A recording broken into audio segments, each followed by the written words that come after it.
Hi, and welcome to this week's Hospitality News Roundup, where we look at what's been going on in the hospitality world in general and look behind the headlines to see how that is actually affecting the rest of the industry as well as the drinker.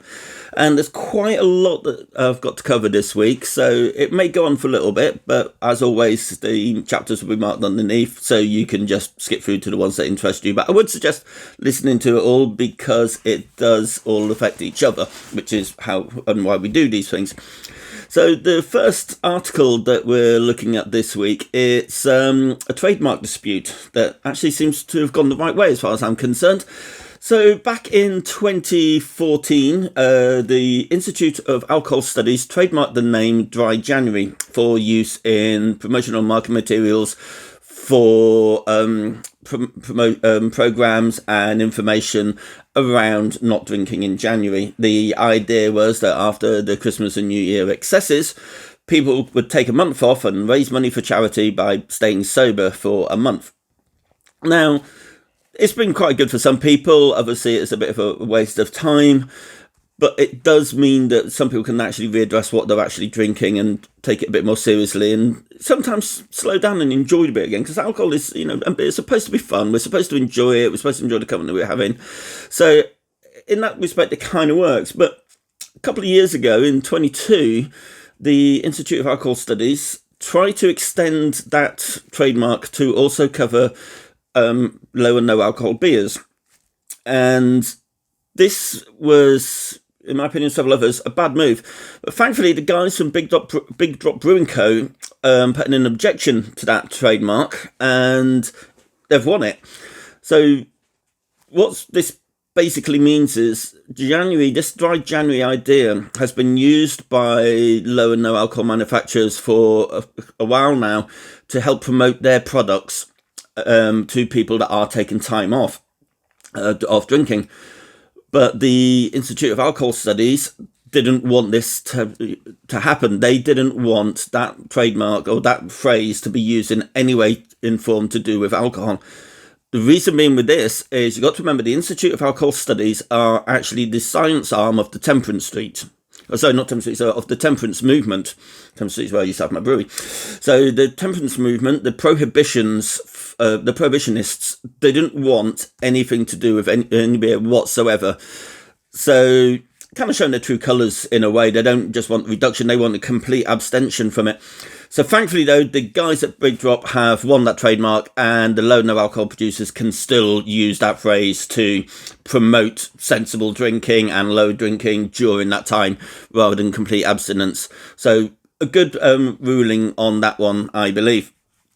The second article that we'll cover is more on the beleaguered BrewDog pub in Waterloo. Now, this pub's got issues. It's got staff getting attacked. It's got staff being forced to serve drunken customers. It's having injuries to children on site. The police are regularly being called to the place. And yet it has just got a license extension. Now, these are all other things that would be, in most places, a case for the pub to lose its license or be put on a warning. So I really don't know how they've got a license extension. And it's not even like that they've been extra careful about it all, because this week, for St. George's Day, there were a lot of marches in town, in the city of London, from the sort of people you'd expect. And all the pubs were warned by the police to close until after the march was over. And all the pubs bar one did. And the one that didn't was BrewDog's Waterloo. So obviously they opened, they had hundreds of people there getting tanked up, causing issues, fighting with the police. This pub has issues. It needs to be addressed by BrewDog, and it needs to be addressed by the police and the local councillors, because being left to run like this, there is going to be some serious problem at some point, and we just don't need that in our industry. We really don't. So I hope that gets sorted out quite soon. And one of the ways it may be sorted out, this is the next article we're looking at, is BrewDog are launching their first franchise pub over in the States. So over in Denver, there's a brewery over there who are setting up a BrewDog outpost. So the way that franchise works is you pay the parent company money to be able to use their name and their branding, and you do all of the work. And it's kind of great. It's in a way, it's a bit like paying for marketing for, and somebody's already done the marketing for you. So franchises are pretty good. Most fast food places that you see, a lot of the McDonald's, Burger Kings, these are all run under franchises. So it's a good way of doing it. And this company over in the States, this brewery over there, they're going to be able to get people in with this international brand, and they're selling their own beers alongside the BrewDog ones. So it could be quite good for them. And BrewDog don't have the responsibility of running the place, but it is their reputation on the line. Now, if this works over there, we could well see some more of these franchise BrewDog pubs opening up.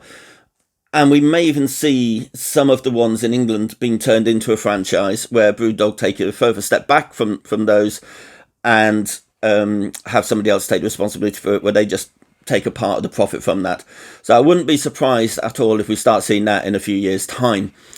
And that's not the only change that we're starting to see in the way that pubs are being run. So this next one, it's a little bit complicated, and the headline is that Stonegate, the largest pub co in the UK, are restructuring their estate to change some pubs to tenanted pubs and some tenanted pubs to managed pubs. So the difference really, a quick difference in a way between tenanted and managed is, if it's tenanted, somebody else pays to, like a franchise, to use the place, and they run it, and the parent company take a percentage of the profit. Whereas a managed pub, the parent company puts the manager in, says exactly what's happening, and they take all of the profit. So Stonegate set out on this restructuring, and their headline this week is that they're speeding it up and it's going really great. But when you look beyond the headline, what's actually happening is all of the managed pubs that are doing well are being brought back in-house. And so all the tenanted pubs that are doing well are being brought back in-house and being turned into their craft union brand. And the managed pubs that aren't doing well are being converted to tenanted pubs, so the lease. So it seems, when you look at it, that what's actually happening is, if the pub is doing well, they're keeping it. If the pub is not doing well, they're putting that risk onto somebody else who's coming in with their life savings and a dream of running a pub. This is not really dodgy, it's business, but it does make me think that Stonegate need cash quick. They need to get as much from the well-running pubs as they possibly can, and they need to stop the flow of money out to pubs that aren't doing too well. So there's definitely restructuring, and as they call it, revaluing of the estate that's going on there.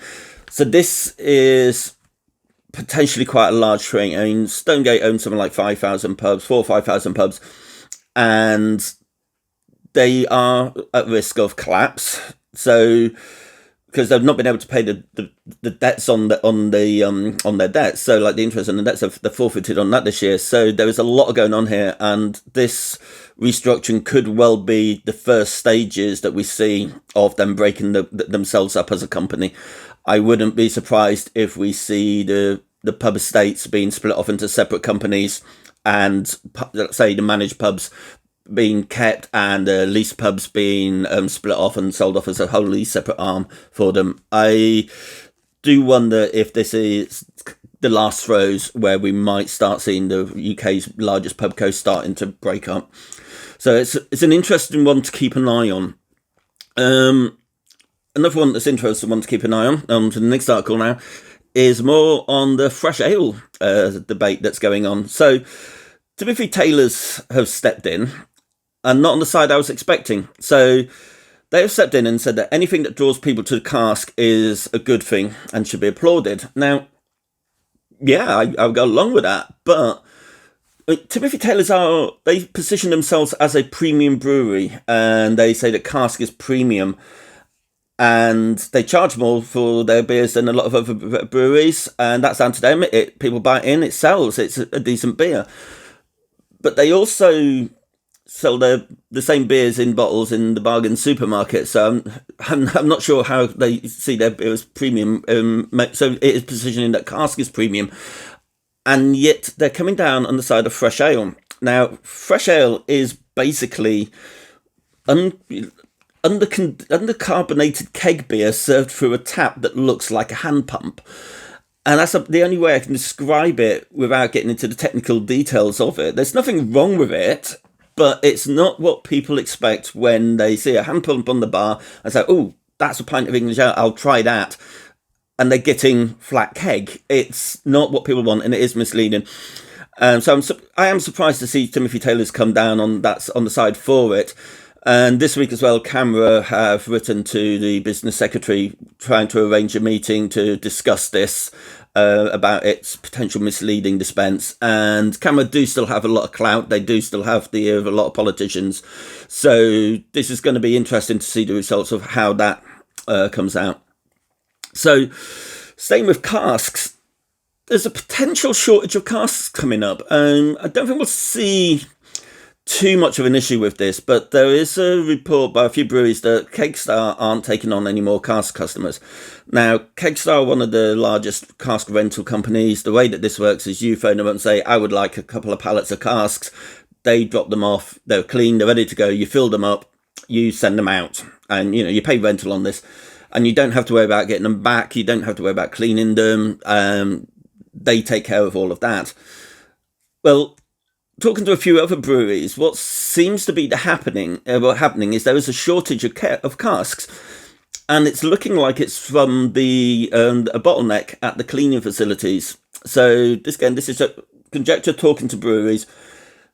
Some breweries that have contracts with Kegstar are only able to get dirty casks, so they have to clean them up themselves.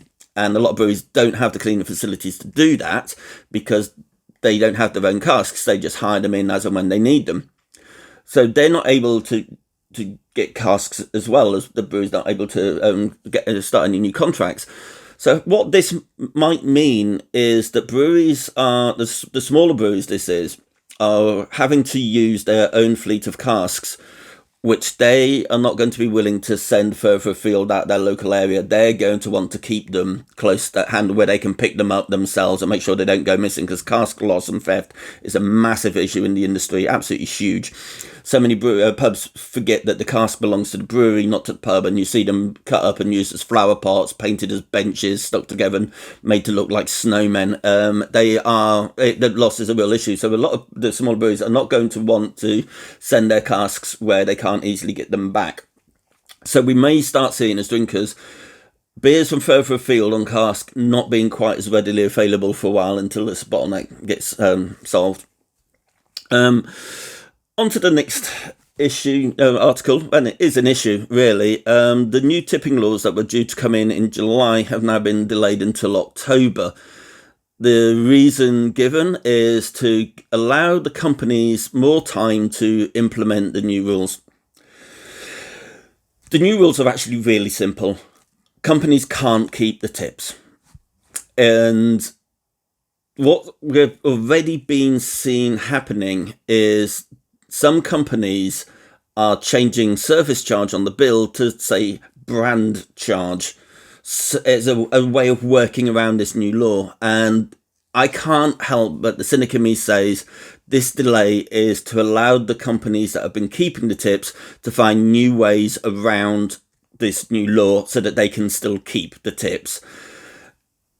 It's making a mockery of it. It's making a joke of it. And to be honest, any company that is deliberately going out of their way to keep the tips that are given to the staff really kind of needs boycotting. There is no two ways about that.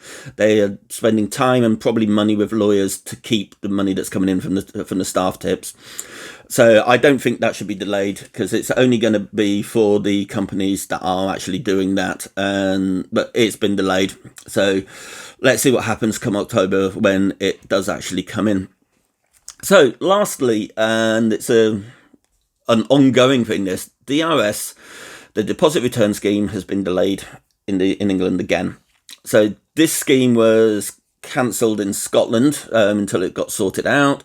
It's going really quite badly with a lot of teething troubles over in Ireland. And the UK or English government have turned around and said, right, we're going to delay it because we want to get it right. Now, I can't help but think they've actually done the right thing here. And The reason that they're delaying it is so that they can work better and more closely with the devolved governments of Scotland and Wales to make sure that what is implemented in all three parliaments is interoperable, interchangeable.